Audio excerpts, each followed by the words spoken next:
الحمد لله رب العالمين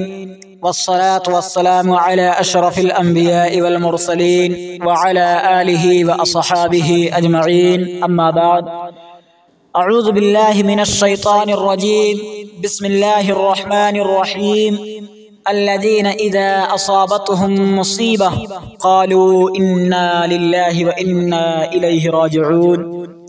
محترم ناظرین، دنیا میں سعادت مندی اور خوشحالی کا جو چوتھا اصول ہے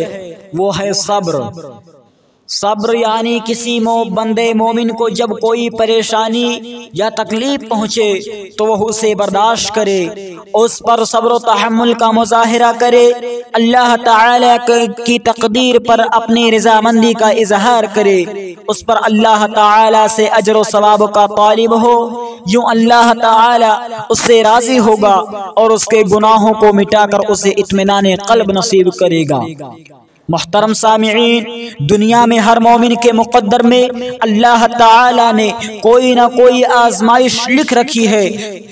جیسا کہ اللہ تبارک و تعالی کا فرمان ہے وَلَنَبْلُوَنَّكُمْ بِشَيْءٍ مِّنَ الْخَوْفِ وَالْجُوعِ وَنَقْصٍ مِّنَ الْأَمْوَالِ وَالْأَنفُسِ وَالثَّمَرَاتِ، ہم تمہیں ضرور آزمائیں گے کچھ خوف اور بھوک سے اور مال و جان اور پھلوں کی کمی سے۔ وَبَشِّرِ الصَّابِرِينَ، اے نبی جناب حضرت محمد مصطفیٰ سرکار دو عالم صلی اللہ علیہ وسلم، صبر کرنے والوں کو خوشخبری دے دیجئے۔ الذین اذا اصابتهم مصیبہ، جب انہیں کوئی مصیبت لاحق ہوتی ہے، جب انہیں کوئی پریشانی پہنچتی ہے تو وہ کہہ دیتے ہیں انا للہ و انا الیہ راجعون، یقیناً ہم اللہ تعالی ہی کے ہیں اور ہمیں اسی کی طرف لوٹ کر جانا ہے۔ اولئک علیہم صلوات من ربہم ورحمہ، ایسے ہی لوگوں پر اللہ تعالیٰ کی نوازشیں اور رحمت ہوتی ہیں۔ وَأُولَئِكَ هُمُ الْمُهْتَدُونَ، اور یہی لوگ ہدایت یافتہ ہیں۔ محترم سامعین، ان آیات کریمہ میں اللہ تعالیٰ نے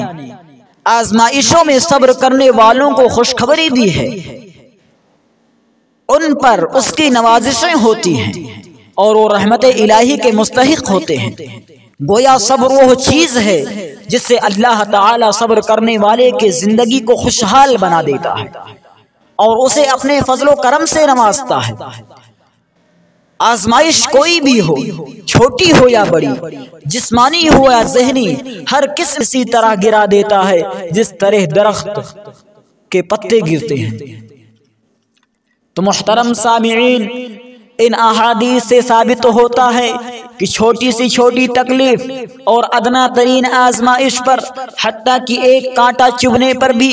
اللہ تعالی بندے مومن کے گناہوں کو مٹا دیتا ہے، بشرطے کہ وہ صبر و تحمل کا دامن نہ چھوڑے اور ہر آزمائش میں اللہ تعالی کی تقدیر پر راضی ہو جائے۔ تو محترم سامعین، خوشگوار زندگی، اپنی زندگی میں سکون لانے کا، اپنی زندگی میں اطمینان اور چین لانے کا جو چوتھا اصول ہم نے آپ کے سامنے ہے، بار الہ ہمیں اور ہمارے سارے مسلمان بھائیوں کو ایک خوشحال و باوقار زندگی نصیب کرے، آمین۔ وآخر دعوانا ان الحمد للہ رب العالمین، والسلام علیکم ورحمۃ اللہ وبرکاتہ۔